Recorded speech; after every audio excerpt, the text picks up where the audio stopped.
From Sacramento State, this is Beyond J, taking conversations from campus to the world.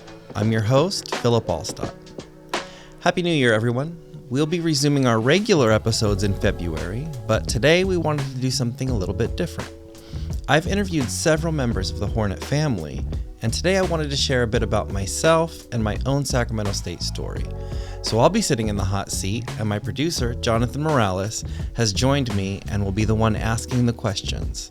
Jonathan, welcome to this side of the studio. Yeah, it's great to be here. And it feels only fair after I email all these professors and put them here that I have to take a turn behind the microphone. Yeah, and likewise, it's only fair that I have to sit here and answer some questions. Exactly. Feels surprisingly different.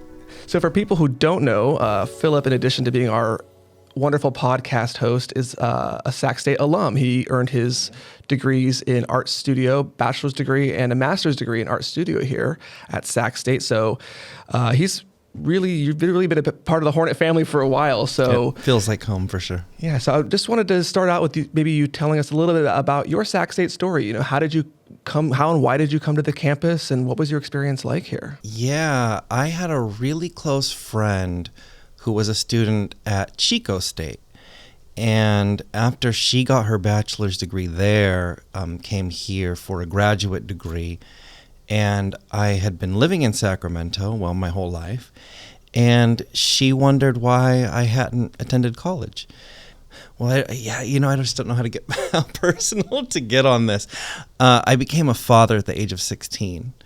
And while I was a straight A student in high school and I had dreams of, attending university and starting a career, becoming a father sort of changed those plans. And so I didn't go directly into college from high school, but it was always there. So when I was asked by my friend, is it something that I would do, I got very excited. I immediately looked into it. I came to campus. I spoke to a counselor. Because of my unexpected entry into parenthood, I didn't take the standard tests, the SATs that you would take as a high school student. And so I didn't feel like it was ever going to be part of my trajectory. I thought that I had made mistakes that would make college unattainable for me. And after speaking to a counselor at Sac State who assured me that that was not the case, set me on the right path, had me basically write a letter to some acceptance board who reads these mature acceptance letters and decides if, based on that letter, you should be admitted to the university.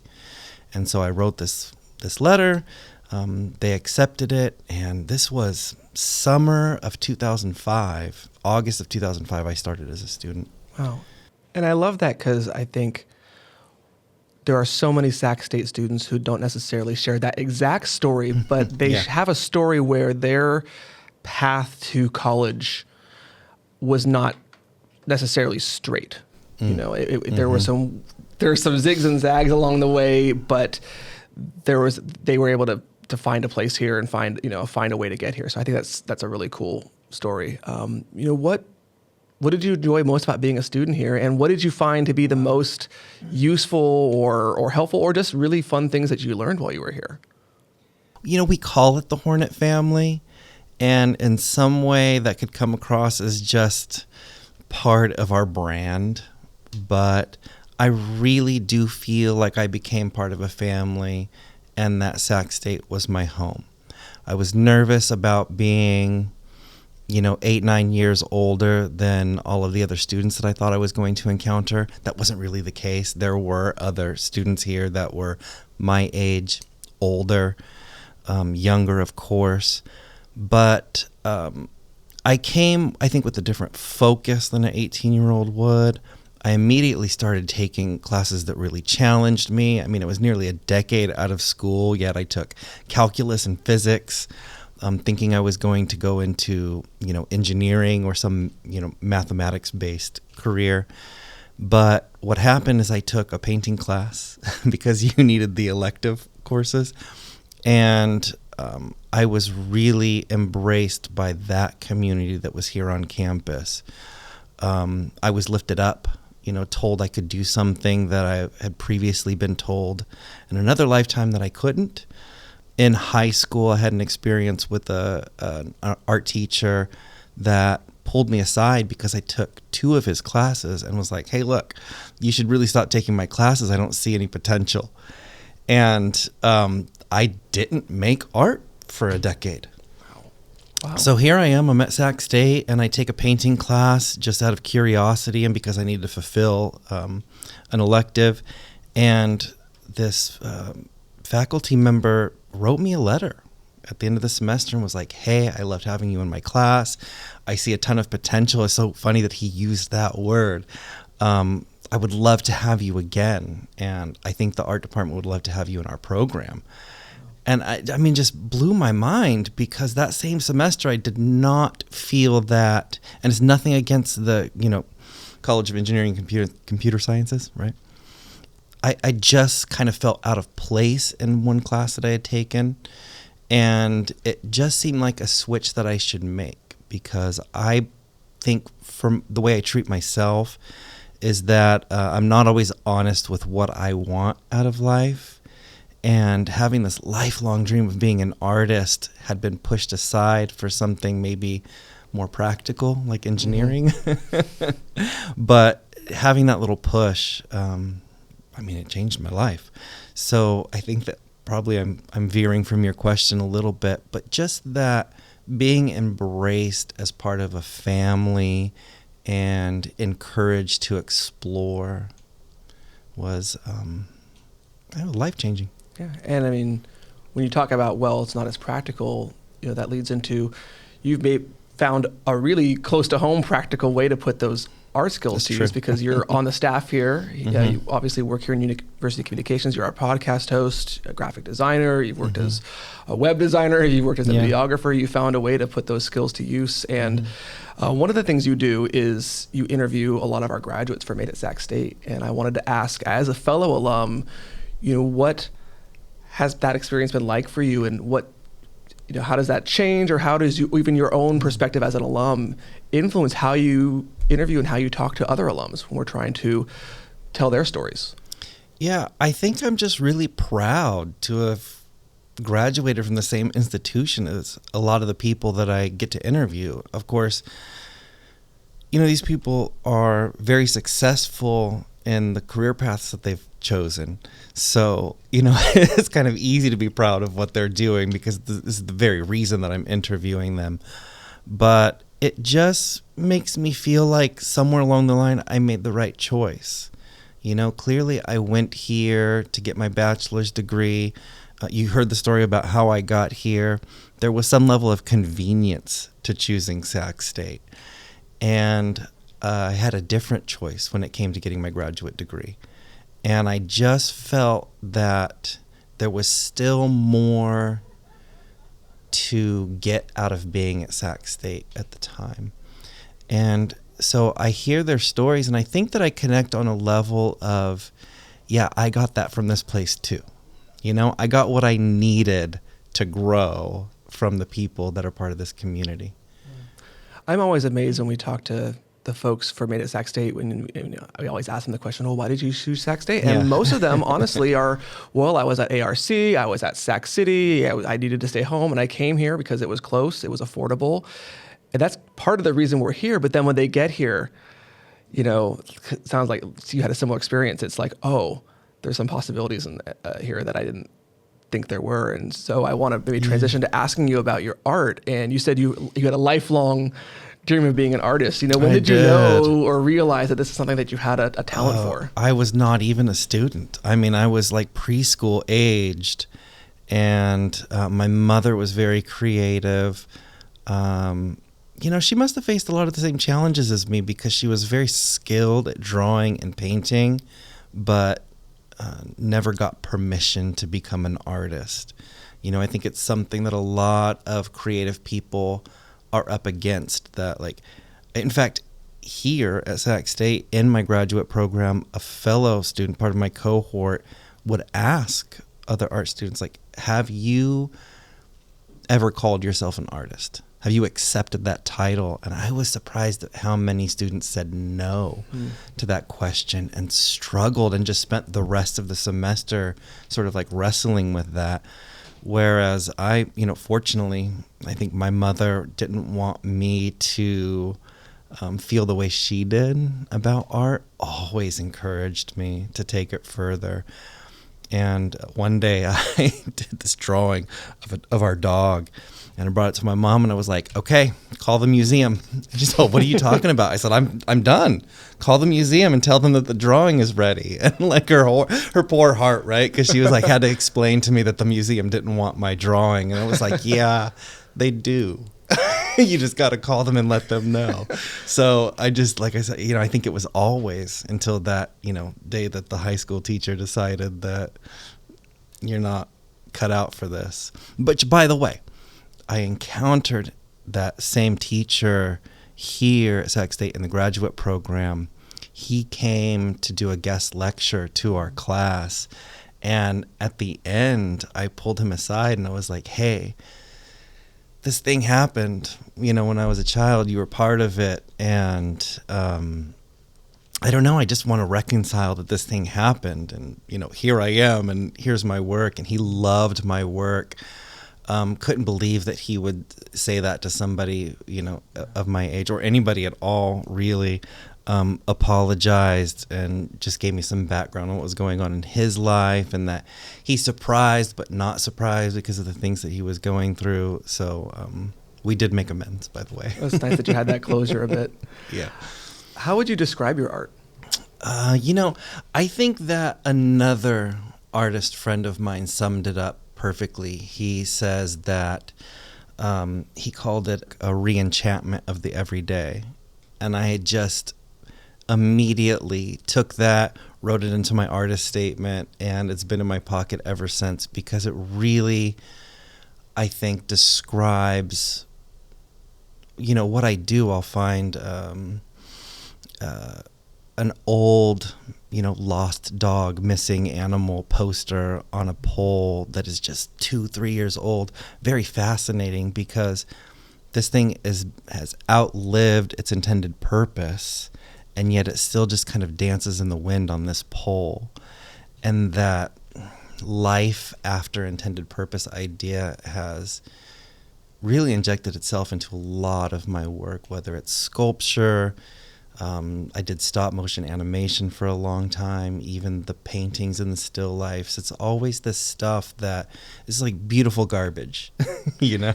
And so what I'm thinking of is your contribution to the Sacramento mural that's on the side of the theater. Yeah. You were, I think, the A, right? Yeah. The first A, and it's a pair of shoes over a telephone wire. So, for those who don't know, in addition to being on the staff and being a loving videographer, Phil has also, you've contributed a lot to our campus. You've been part of that mural, you've been part of the Becoming murals. I know you've talked about some of the other work you've done. Can you talk a bit about some of that community engagement and public work you've done, and why that's something that you want to be engaged in? Yeah, and I think I love having this conversation because it echoes the growth that happened to me as a person on campus outside of academics. I think that probably when I started as a student here, I didn't have nearly the level of compassion for other people that I have now, and was very self-absorbed as a young man. And now I think that I just have this huge desire to give back and to tear down walls of like gatekeeping. As a straight white male, I feel really compelled to want to share, my knowledge, my vision, and my access to things with communities that have had fewer opportunities. And so a lot of my work on the murals and the work that I do in the community with murals now, that sort of launched from my Sac State murals into more of a hobby or second career, is about that, is about sharing the murals, sharing the opportunity to paint walls with people and to spread messages the Becoming murals that you mentioned is all about the diversity and inclusion efforts on campus. And so for me, it was twofold. Yes, I'd love to do a painting that's in the public realm, but also to help spread this message.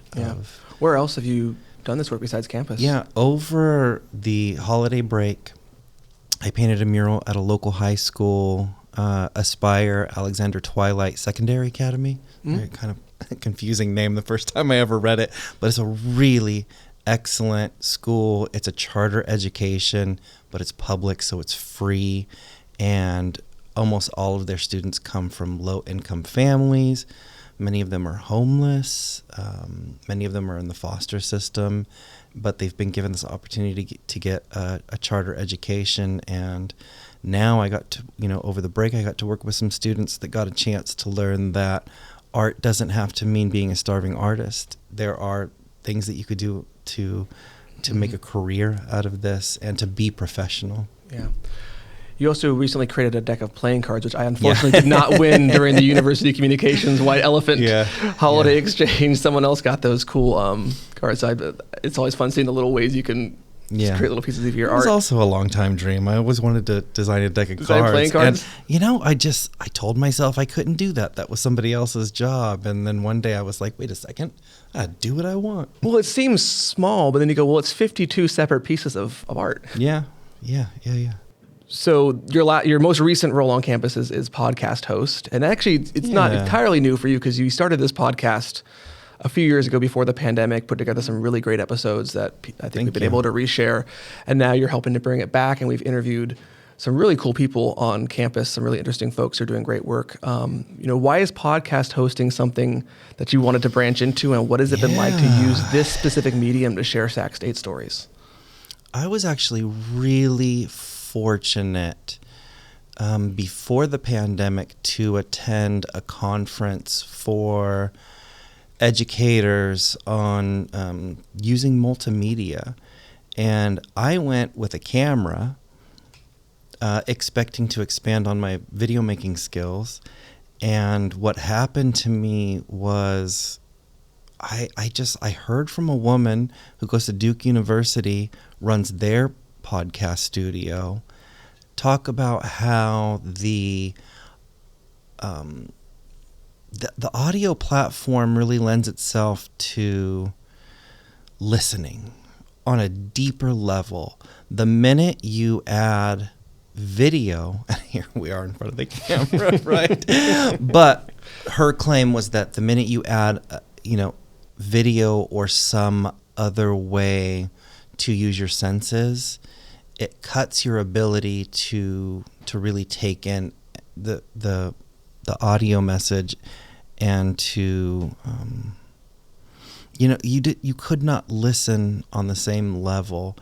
And whether or not what she was saying was backed by research, I don't know, but it affected me, and I believed it. And when I came back to campus from that conference, I knew I wanted to try it for myself. And it's let's have a podcast at Sac State. Let's give the faculty members an opportunity to do what they do best, which is talk. You put that same person in front of a camera, and now they have this other thing to compete with. Whereas the talking comes, naturally to them. So I guess I just wanted to try it out, and then it just ended up working, with my art, my studio practice.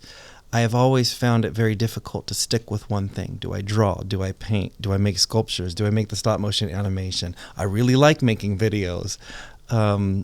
So it wasn't a huge, exodus to try now this other medium that was purely audio. And I've always been a fan of artwork that was sound-based. Again, it just didn't seem like something that Phillip could do. It was something that I appreciated that other people can do. And I guess that's my life story. It's like, I'm going to go ahead and try this new thing. Well, I'm going to go ahead and try this new thing. And I think that I enjoy it so much that something about that energy made it very successful. I mean, the first episode out of the gate, the one that we replayed in December, is still one of my very favorites. And it was a timely one because it came right at the beginning of the pandemic when it was about homelessness and food insecurity, and it was just unfortunately very topical. But it was such a great story to tell at that time. We interviewed, I think, 7 or 8 different people over the past semester. What did you learn from that experience, or what did you find most interesting about talking to some of our faculty and our staff about the things that they're doing on campus and how it intertwines with their own lives? Some of them, their work was, like you, very much informed by their personal experiences. Yeah. I think it just continues to fuel my passion for what I do here on campus. I do the podcast. I make the Made at Sac State videos. And of course, I say but I really do want to acknowledge the fact that we do it as a team. I mean, you and I partner in both of those things. We have support, well beyond just the two of us, to find the stories, to develop the stories, to create the assets. But just hearing, now, this particular semester, about the research that's happening on campus, that has always been missing in the Made at Sac State videos. It's great to hear what people are doing off campus, and we've had some really great Made at Sac State stories. But hearing about what's going on now here on campus with faculty members, but also other, students who are participating, it's just like a never-ending well of very good stories and people using creativity in a way that's different from the way I use creativity. Yeah. And so I don't know, I think it energizes me. Finding the beauty in fish and and small little proteins and it's just it's like my work. It's the magic that lies underneath the ordinary. Yeah. For them it's just their day in, day out job. But I think that we get hyper focused on what we're doing, and it's easy to forget that what we do, what we accomplish, is interesting to other people and impressive to other people, and they want to know more about it. Yeah. Cool. All right, well, like the others, we're going to subject you to a lightning round. Yeah, I didn't expect this for some reason. I'm telling you, it's strangely different being on this side of the interview. It is strangely different just being in front of a camera behind a microphone just to begin with for me. If you had to go without either your overalls or your beard, which would you lose? I would have to lose the overalls. As much as I love the overalls, I felt like I was running out of options when I was shopping for clothing, so I've actually been making my own overalls. That's part of the reason that I just seem to have this never-ending supply of them. But my wife has insisted that losing the beard would mean losing her too, so I would gladly give up. What if the beard and the hair went, or did you do what? Or you keep the hair as like a surfer look? But, Yeah. I think the whole hair package is part of my arrangement with. And you also made this lovely sign behind us, a man of many talents. Thank you. Yeah.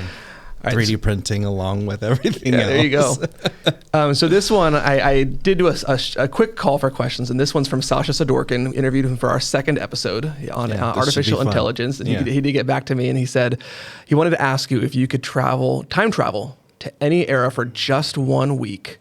Where and when would you go, and why? I think about this constantly for some reason. I don't know why. I'm just obsessed with time travel. I once thought, as an undergrad here, that I would want to get really good at painting and then go back in time and actually be one of the master painters from the Renaissance. Outside of that, I think whenever I think about this, I just picture myself going back to medieval times.